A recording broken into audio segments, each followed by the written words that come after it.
Anyway, Liverpool, it's finally been announced. James Pearce's exclusive was that Liverpool are going to move everyone into Kirkby. It's going to be a £50 million redevelopment. Council flats. Yeah, just literally all players in Kirkby. £50 million development of the academy. Yeah. To design, basically, so the players and the youth, everyone's in one area, which is something that, a few managers have spoken about in recent years. That the fact that Melwood and Kirkby are separate is an issue. Yeah.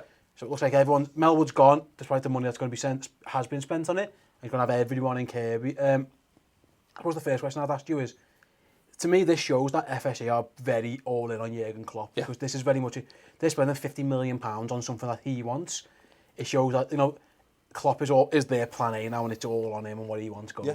Well, he's not the first manager to say this, and I think Rafa couldn't believe it. Rafa said it. Rodgers said it as well, but it's come out in loads of different little ways. More so under. I think it used to be something that was lamented after a few years under other managers. They go, oh God, when they're like, here's why it's not quite right in youth development, not. Whereas Klopp's just gone. He's literally gone. He's gone up there a couple of times very early on, and he's like, this is not feasible. I don't want to have to make this commute. It's a piss thing. I should be here working with my main team, which is why you've got Pep Linders with the middle group, haven't you? That there's like the academy group that comes to the Melwood, the ones who go in between, because Klopp can't get up there all the time to keep an eye on these guys. You're talking about. It's like it could be, depending on traffic, you could spend an hour. Maybe not so much. I live pretty close. I live a mile from Melwood, and for me to get to the academy, you're talking 20 minutes, half an hour drive if the traffic's bad. So it is an hour out of Klopp's day if he wants to make that travel. Which doesn't sound that much, but I think an hour a day. But what is the thing? It's a thing you've got to go and do. You go, right, I've got to take myself out of this, and I've got to go over there, and I've got to do this for the bit. It's like doing stuff in town. So if I want to go to town, I've got to get there. I've got to assign a block on my day out of it. Whereas it should be, he walks out onto this balcony, and there's the first team, and he goes through the building. He walks out onto the opposite balcony, and there's the kids, and he can see all of this stuff.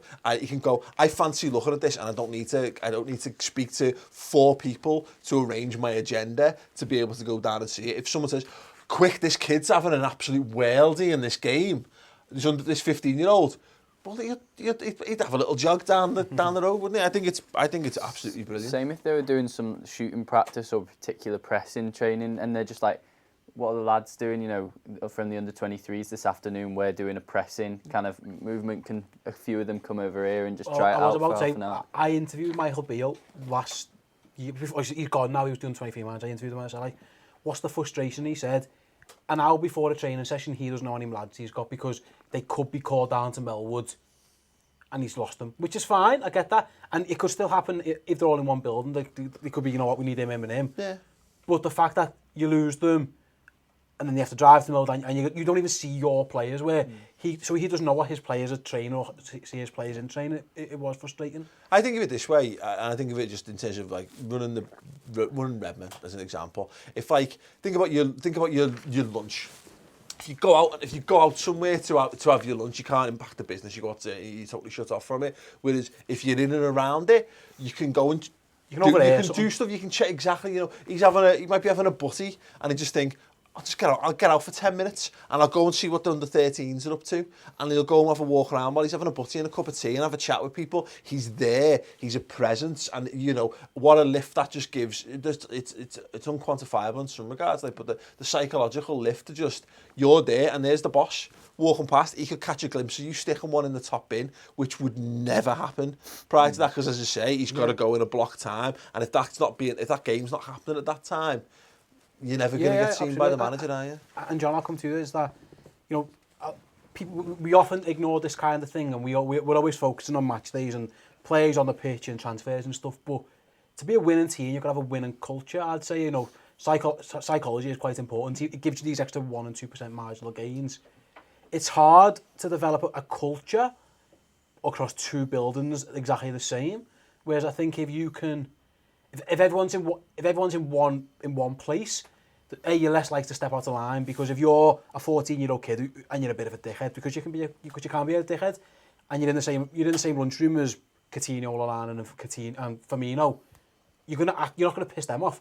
So you're gonna fall into line, basically. You know what I mean? So it's like it is very much. I think if you have them in one place, you can build this winning culture, and you know if the Barcelonas have their beliefs and cultures. Bayern Munich have had it for years. Liverpool at the moment, we keep changing our identity depending on who the manager is. I think if you have everyone in one place, you can almost take the manager out. And obviously your tactics and your formations will change, but your Liverpool's culture will be in that building, and that's something I think is very important. Yeah, I mean, I think it is. I think all the best teams in the world all have that. You know, like the Mays era, Barca isn't like renowned for it, but we had it to some extent up until we lost that. Like we're losing Souness and going into Houllier and Roy Evans and stuff. We had the boot room, and that's kind of what he's getting at. I need to be able to have, and I think when what's his face got put in, Mike Edwards, he actually said the same. Every time there's a new manager, they come in and go, everything needs to change. That's not really what needs to happen. What needs to happen is a new manager walks in, he takes the first team and trains them, and that's it. Everything else stays the same, and it would be good. I mean, I think if you think back at what he's done in his life, he went from being a player in the team at Mainz to being the manager. So he saw everyone day to day and built the team up. When he went to Dortmund, they had state-of-the-art stuff, and then he's come to Liverpool and it's split. So it's like you say, it's not as if it's an uncommon thing throughout the rest of the world for other people, for teams to have this. It's just that we're different because we've never had the infrastructure around the club to actually put two and two together and go, these need to be linked. Well, look at Man City, all the money in the world, and they've gone right. What does a successful infrastructure of a football club look like? And they've literally gone and built that thing where the youth academy, and it's there. It's the Etihad campus, isn't it? It's all on one site because someone's got that's the best way of doing things, and that's just simple logic for me. Is that's where one of the major falling down points. If all the best teams in the world with the best youth academies are gearing towards this, we're being left behind in it because. And I guess it's a typical Liverpool thing. In some ways, we're beholden to the past a lot. And Melwood's quite an evocative thing, isn't it? It's Shankly on the old cinder pitches and all that kind of stuff, like him building it up from a fucking shed to being something actually useful. And then Houllier coming in and redoing it, and Rafa adding things, making it a modern place. But the fact of the matter is, two things: it's too small, and it's literally in the middle of it's the middle of a road. And we could come back to it as well. It's too public. We've had to put those privacy screens up, which is ridiculous. The fact of the matter is, if anyone's ever been to the academy, it's a complex, like a military complex. You can probably go to army bases that are just probably easier to get into. So there's no spying, all that stuff. It just makes us a more professional outfit. Take us away from all the prying eyes. Build a top quality facility with the space to do what needs to be done. No more compromises. And you've got that world where you've got kids turning up for work. They've got everything. You literally, I think it splits off almost, and you go, when I'm good enough, you're looking down this path and you're watching the big boys driving in that way, and you're like, I'm going to be one of them. You get to see them every single day. I think it's Sam, what you were talking, John, you were talking before in the office. You saw some negative feedback from there's certain people in Liverpool for supporters, the fan base, and some of them might be watching this, and everyone's entitled to their opinion, who basically get on FSG's back a lot. This could, I think it's great, but this could be a stick to beat. We've seen it is, that means they're not buying players. £50 million. £50 million, though, that means we're not buying.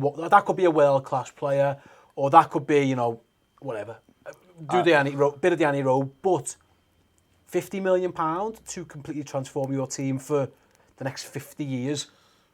I personally don't understand that criticism. I think people get most of their financial experience from playing Champman and FIFA manager mode, and they see that like club budget, and they think that Klopp's got like a sliding thing on wages and how much he's going to spend on transfers, and that's just been taken away from him. But it's such a FSG, or like a sports investment group. They understand business ventures. They understand what investment is, and one of the biggest things about building up a culture and a community is to invest in something for the future. Yeah. And you're building an infrastructure there like you would with a city, like you would with a business. You're building the roots and the infrastructure for a better future football club. Yeah. And I think people, it might actually impact transfers in a weird way, because they might have said to Klopp, look, if we go out and spend 50 million on this, that affects our plans for, the next couple of transfer markets. And he probably said to them, yeah, great, because we can get more players through the academy that generates more revenue. Because I think people view it's not sustainable the model of buying in amazing players every season. And look, people, it's hard because City and Chelsea have totally fucked everyone's understanding of how economics works in sport. And so you think, oh, of course, because they can just afford to fucking piss money up the wall, can't they? But I think what will be interesting to see is what, like Man United are on the cusp between that. You know, they're not. I would be shocked if they broke.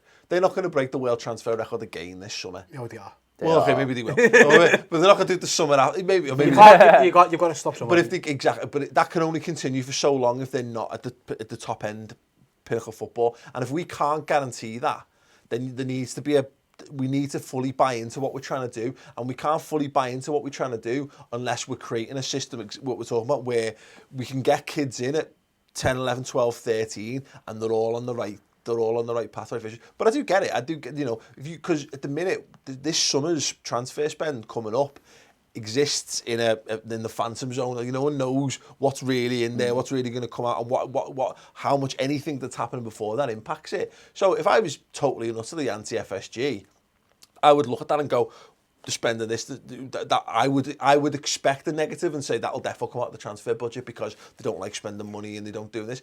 All that said, look at financial fair play. You're actually allowed to spend on infrastructure. That's the one thing you are allowed to spend on. So if we have got, when people talk about them not getting their hands in the pockets enough, we'll know more this summer. If we end up with 20 million just to spend in the summer, then maybe. On that point, I think we'll be fine. With financial fair play and you can spend on infrastructure, it's a smart spend because as much as people don't like it, football is becoming more and more business. Players are assets. The more players and the better players you have, you sell them on in the academy. Whether you're selling them at 16, 18, 21, 23, they're going to let you spend more in the transfer window because you'll have more money outgoings than you do incomings. You made the best points off air before when you were saying about like people complain about it being 50 million, but that's basically half of that's Jordan Ibe and Brad Smith to Bournemouth last summer. You know what I mean? If you start getting 2 or 3 of them every season who aren't going to get in our first team,